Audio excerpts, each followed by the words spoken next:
وبعد ما دخلنا الصيدلية لقيته قفل الباب حتة يعني كده، وكان حتة صغيرة بس المفتوحة من الباب. قلت له انت ليه قفلت الباب كده؟ قال لي ابدا يعني عشان محدش في الشارع ياخد باله. استغربت، لكن بصراحة ما اتكلمتش. وبعد كده ابتدى يعري البطيخة تاني عشان يديني الحقنة التالتة. أهلا بيكم يا حبايب قلبي. اللي هقوله النهاردة مش مجرد حكاية، دي صدمة، قصة لو ما سمعتوهاش للآخر هيفوتكم كتير. أنا نفسي وأنا بسمعها حسيت إن قلبي بيوقع وما كنتش عارفة أقول إيه. بس قبل ما نبدأ اعملوا لايك واشتركوا في القناة بسرعة، وخلينا ندخل على الحكاية اللي ممكن تهز أي واحدة في مكانها. أنا مريم، عندي 28 سنة وبعيش مع أهلي في بيت بسيط. أبويا راجل كبير طيب وعلى المعاش، وأمي ست بيت طول عمرها ربتنا على الأدب والستر. إحنا اتربينا نعرف يعني إيه حدود، يعني إيه احترام. أخويا خلص تعليمه وقعد يدور على شغل، بس الدنيا قفلت في وشه، وفي الآخر قرر يسافر يدور على فرصة برا. وأنا بشتغل في محل ملابس صغير قريب من البيت عشان أساعد شوية. وانا كنت بشتغل وبراتبي الصراحة كنت بشيل جزء منه لجهازي، وجزء منه كنت بساعد ابويا في مصاريف البيت على معاشه، وكانت الحياة بتمشي. وانا بصراحة بالرغم ان انا حلوة جدا جدا جدا وملتزمة ولبسي واسع وجميلة جدا على قدر عالي قوي من الجمال، لكن للأسف ما كانش حد بيتقدم لي. معرفش ليه، كنت هتجنن. أمي كانت دايما تدعيلي إن ربنا يرزقني بابن الحلال، لكن بصراحة ما كانش حد بيتقدم. حتى اللي كانوا بيتقدموا كانوا يدوب ييجوا يقعدوا مع أبويا وبعد كده ما يجوش تاني، مع إني زي ما قلت لكم أنا على قدر عالي قوي من الجمال. وفي مرة من المرات واحدة من صحابي قالت لي بقولك ايه، اللبس ده هو اللي بيخليك ما تتجوزيش. قلت لها ازاي يعني؟ هو الالتزام ما يخلينيش اتجوز؟ قالت لي اسمعي كلامي وجربي كده، البسي زي البنات، البسي الحاجات اللي ماسكة شوية والحاجات اللي يدوبك تبين بس يعني ما تعليش. انتي فاهمة قصدي؟ قلت لها بس ازاي بس؟ قالت لي اسمعي الكلام وشوفي بعدها ايه اللي هيحصل. بصراحة سمعت كلامها وابتديت البس حاجات ما كنتش بلبسها، ولا ده كان يعني تفكيري في اللبس الحاجات دي ابدا. انا ما كنتش احب البس كده، لكن هعمل ايه؟ انا جه عليا اوقات ابتديت احس اني ست، ويعني الانوثة لحت عليا جدا. كنت حاسة نفسي خلاص بجد محتاجة قوي قوي لوجود راجل في حياتي، وما كنتش عارفة اعمل ايه. كان لازم افكر واشوف يعني لما اعمل كده الحال هيتغير ولا لا. وبصراحة كده انا بعد ما غيرت يعني ستايل لبسي وبقيت البس الحاجات اللي صاحبتي قالت لي عليها، فعلا ابتدت يعني بصات الرجالة ليا تتغير، وابتدوا الناس يبصوا على حاجات يعني معينة، واكيد انتوا فاهمين قصدي. ومن ضمنهم الدكتور احمد ده كان شغال في الصيدلية اللي كانت جنب المحل اللي انا بشتغل فيه. هو انسان محترم قوي وكان بيعاملني بذوق وحنية ورقة، لكن يعني ما شفتش منه اي حاجة ولا كان مبين لي اي اهتمام. لكن بعد ما ابتديت البس اللبس ده ابتدت نظراته ليا تتغير، وكلامه معايا بقى اكتر بكتير، وابتدى ياخد ويدي معايا دايما باستمرار، وابتدينا ناخد على بعض، وبقى ساعات يدخل يقعد معايا في المحل او انا ادخل اقعد معاه في الصيدلية. اصلي زي ما قلت لكم الصيدلية والمحل دول جنب بعض على طول، فكان يعني كنت ساعات يعني بروح اقعد عنده او هو يقعد عندي، وكانت الامور ماشية عادي جدا، وكنت كل يوم اروح. وبصراحة هو ما كانش بيديني اي رد فعل. يعني انا كنت حاسة ان ممكن يعني الموضوع يتطور بينا الارتباط، لكن ده ما كانش باين خالص. وكنت بقول لنفسي يمكن مستني ان هو يتأكد من مشاعره ناحيتي. وفضلنا على الحال ده فترة طويلة ما كنتش عارفة اعمل ايه.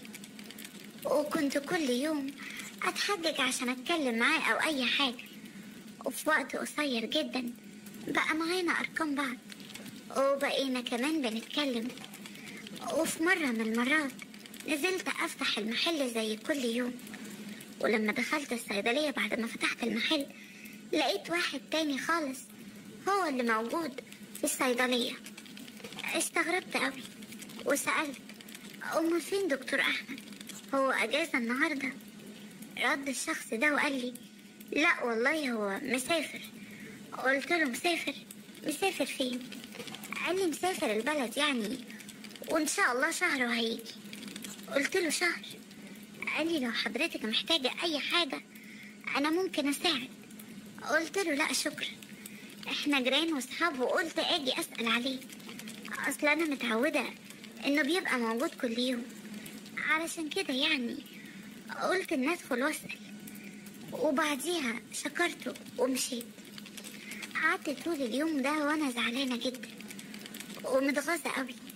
يعني المفروض ان احنا بقينا بنتكلم مع بعض في كل حاجة، وفي احاسيس مشتركة بينا، والمفروض ان هو لما كان يعمل حاجة زي كده كان يجي على الاقل ويقولي ان هو هيمشي. يعني المفروض كان ده اللي يحصل، بحكم ان احنا بقالنا فترة بنتكلم على الاقل. وبعدين روحت البيت وانا برضو محتارة ومش عارفة اعمل ايه، اكلمه ولا لا. وبصراحة في الاخر وبعد تفكير كبير جدا مني قلت لا، انا مش هكلمه.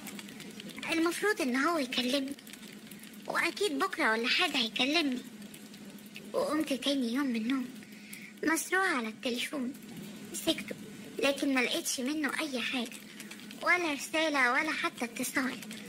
اخدت بعضي وغيرت هدومي ونزلت على شغلي، وبقيت دايما طول الوقت متلخبطة وسرحانة عمالة افكر فيه وايه اللي خلاه يعمل كده معايا. بصراحة كنت هتجنن، وكنت خلاص قربت انسى الموضوع. وقلت يمكن هو يعني محبنيش، او حتى ما كانش في دماغه اي حاجة غير صحوبية عادية. وقررت ان انا احاول ان انا انسى الموضوع كله. لكن بصراحة بعد ما خلص اليوم وروحت على البيت زي كل يوم يعني، بصراحة معرفتش امنع نفسي من اللي انا عملته. ولقيت نفسي بمسك التليفون وبتصل بيه، وهو رد عليا. قلت له ازيك يا دكتور احمد؟ قال لي ازيك انتي، عاملة ايه؟ قلت له انا زعلانة جدا منك. قال لي ليه كده؟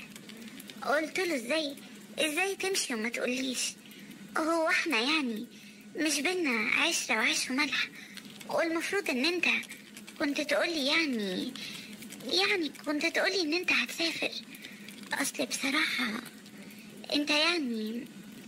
انت قطعت بينا جدا. قال لي ممكن اسألك سؤال؟ قلت له طبعا، اتفضل. قال لي هو انا وحشتك؟ بصراحة كنت مكسوفة جدا، لكن قررت ان انا ارد عليه. قلت له بصراحة ايوه وحشتني جدا، وزعلت منك ان انت مشيت حتى ما كلمتنيش. قلتلي يعني ده احنا كنا قبل ما انت تسافر بالليل مع بعض، وكنا قاعدين وقفلنا المحل والصيدلية مع بعض، ازاي ما قلتليش؟ قال لي معلش، اصل في مشاكل يعني على الورث وانا واخواتي وكده، وكان لازم اسافر البلد ضروري، وبعدين خلاص ان شاء الله قريب هاجي. قلت له قريب ايه؟ ده الدكتور اللي بدالك في الصيدلية قال لي ان انت هتقعد شهر، وفات منهم 3 ايام ولا يومين بس. قال لي ان شاء الله الموضوع هياخد اقل من كده. قلت له بصراحة انا عايزاك ترجع باي طريقة، الراجل اللي موجود ده دمه تقيل قوي. قال لي خبر، انتي اتكلمتي معاه؟ قلت له لا، بس يعني بصراحة ما ارتحتلوش. قال لي لا يا ستي، ما تتعامليش معاه لحد ما ناجي. خلاص بقى ما تزعليش، وحقك عليا اني ما قلتلكيش قبل ما اسافر.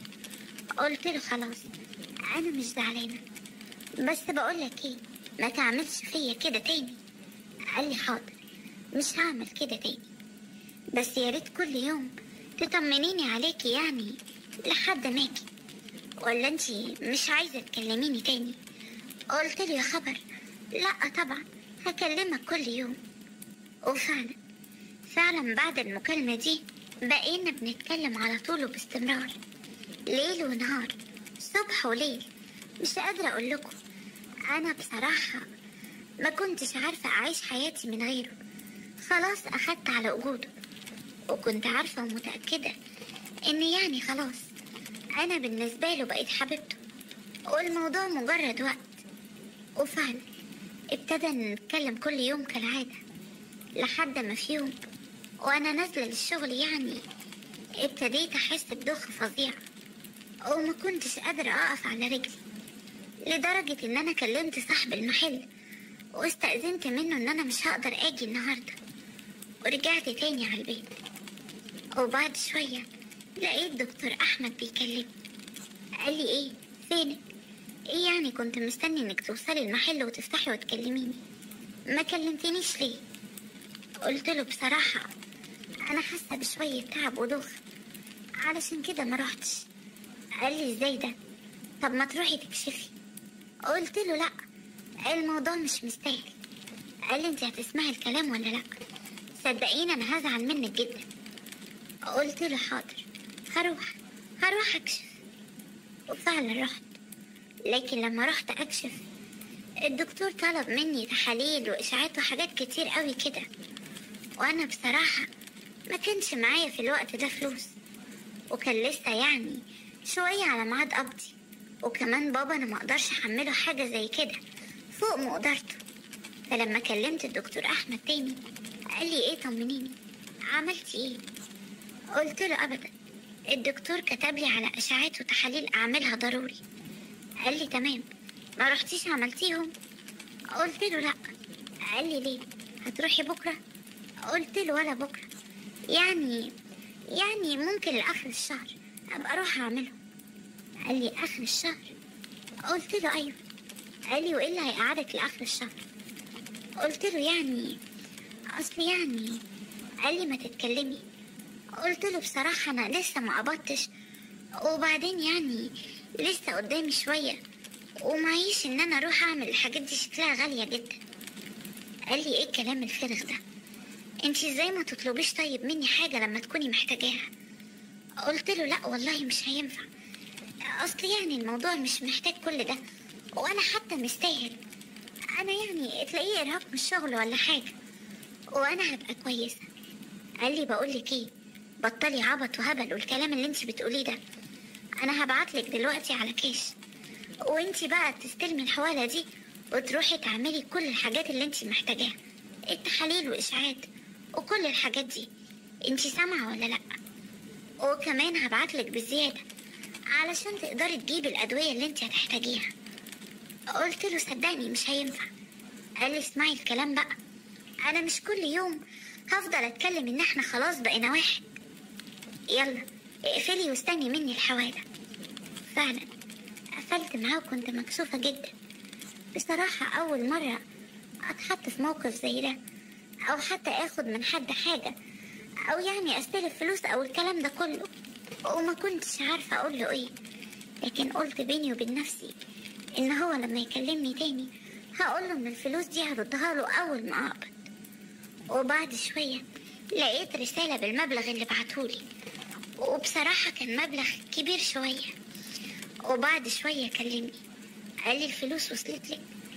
قلت له أيوة، بس بشرط أنا مش هعمل بيها حاجة قبل ما توعدني إن أنت هتاخدهم مني أول ما أقبض. قال لي إيه العبط ده، أنا طبعا مش هاخد منك حاجة، إحنا بقينا واحد، أنت ليه مش قادرة تفهمي؟ قلت له ده يعني شرطي الوحيد، يا كده يا إما مش هاخد حاجة. قال لي صدقيني أنا هقفل وأنا زعلان منك، ومش هاخدهم تاني، ولو فضلتي مصممة أنا مش هتعامل معاكي تاني، وانسي إنك تعرفيني.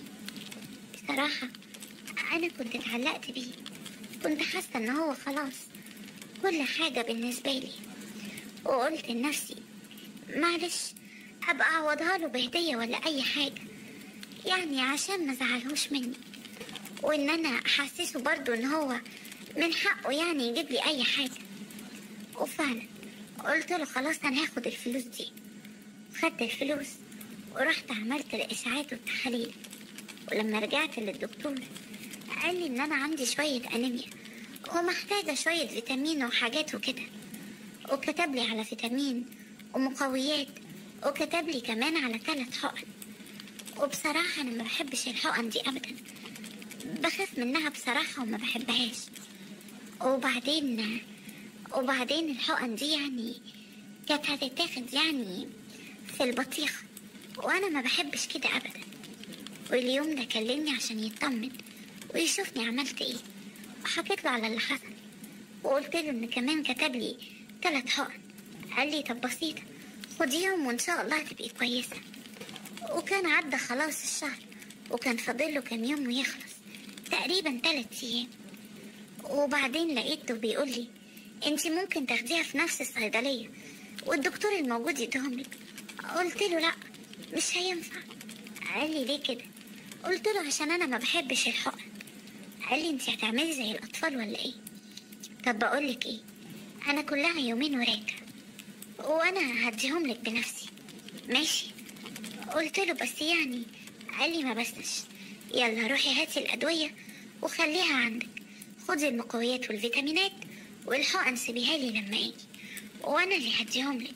وفعلا سمعت كلامه وجبت كل الادوية المطلوبة وسبت الحقن لما جه. وعدوا 3 ايام اللي هو كان قايل عليهم، وكنت بكلمه قبليها بيوم، وبعدين قفلت معاه ونمت.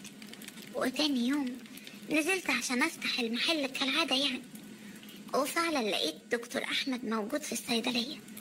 مش قادرة اقول لكم على الفرحة اللي كنت فيها.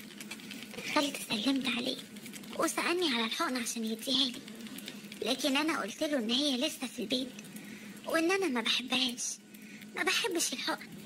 قال لي وبعدين معاكي، انا كده بجد هزعل منك، ممكن بقى تفضلي تطلعي تجيبيهم علشان يعني اديكي واحدة منهم. قلت له حاضر بس من غير ما تزعل مني. وفعلا طلعت البيت، لان البيت زي ما قلت لكم في الاول كان قريب قوي قوي من شغلي. رحت خدت حقنة ونزلت واديتها له، واول ما اديت له الحقنة عرف يعني ان الحقنة دي بتتاخد في البطيخة، وهو وقتها وشه جاب الوان. قلت له مالك انت ليه ملامحك اتغيرت كده؟ قال لي ابدا ابدا، يلا تعالي عشان اديكي الحقنة.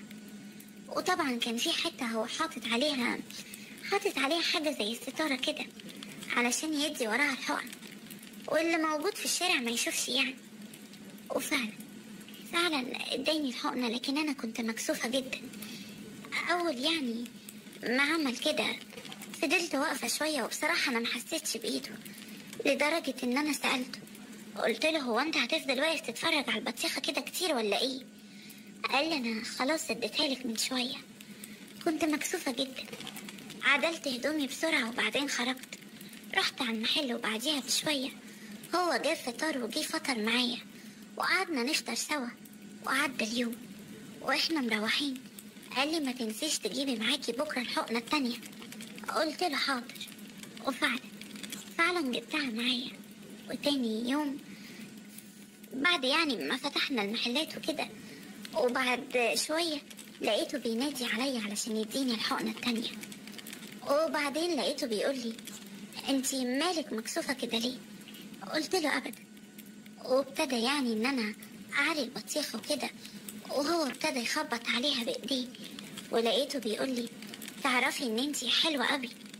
قلت له ازاي يعني؟ هو انت اول مرة تشوفني؟ قال لي لا بس يعني انا يعني حاسس ان انتي مختلفة قوي النهاردة. وفعلا اداني الحقنة، قعدنا نتكلم، لكن المرة دي حسيت ان هو رومانسي شوية زيادة عن اللزوم. وقعدنا واليوم خلص، وتالت يوم كان ميعاد الحقنة الأخيرة، ولقيته بيكلمني الصبح قبل ما انزل. قال لي اوعي تنسي النهاردة، ده ميعاد آخر حقنة. قلت له لا مش هنساها، أنا محضراها في شنطتي. وفعلا أنا كنت محضراها في الشنطة، ونزلت ورحت فتحت المحل وهو فتح المحل معايا. وبعد شوية لقيته جاي يناديني عشان الحقنة التالتة. وبعد ما دخلنا الصيدلية لقيته قفل الباب حتة يعني كده، وكان حتة صغيرة بس اللي مفتوحة من الباب. قلت له انت ليه قفلت الباب كده؟ قال لي ابدا يعني عشان محدش في الشارع ياخد باله. استغربت، لكن بصراحة ما اتكلمتش. وبعد كده ابتدى يعري البطيخة تاني عشان يديني الحقنة التالتة، لكن ابتدى يقول لي كلام ويضرب على البطيخة بإيديه تاني. وأنا بصراحة المرة دي ما قاومتش ولا قلت له حتى انت بتعمل ايه، وسبته يعمل كل اللي هو عايزه. وبقى من اليوم ده بيتعامل معايا من البطيخ. وفي اليوم ده عملنا كل حاجة كان نفسه فيها. وبصراحة من الكلام اللي كان بيقوله لي كنت حاسة ان انا مبسوطة قوي. مني يعني كبرت وكنت محتاجة الجواز وكده، وكنت مبسوطة بكل حاجة بيعملها. وقلت لنفسي ايه المشكلة؟ ما هو كده كده فاتحني في موضوع ان هو عايز يرتبط بيا، وخلاص انا هبقى حلاله، والحاجات دي كلها نفتكرها ونضحك عليها. وابتدى يكمل كل اللي كان بيعمله. وبعد ما خلص كنت انا بصراحة مبسوطة قوي، احساس اول مرة خلصه. وبعديها رحت على المحل، واليوم عدى عادي زيه زي اي يوم. وتاني يوم كنت مستنية مكالمته الصبح زي العادة، لكن لقيته ما بيكلمنيش. حاولت ان انا اكلمه كتير لكن رقمه كان مقفول. نزلت الصيدلية لقيت الشخص ده اللي كان واقف قبل كده موجود برضه، ولما سألته قالي ان الدكتور احمد امبارح كان اخر يوم ليه في الصيدلية، وهو كان معرفنا من فترة كبيرة ان هو هيمشي. صراحة استغربت وما بقيتش عارفة هو ليه عمل معايا كده. عودني على حاجة وبعد كده سابني ومشي، وانا بصراحة مش عارفة اعمل ايه. علشان كده قررت احكي لكم قصتي، يمكن انتوا تفيدوني وتقولوا لي اعمل ايه واتصرف ازاي.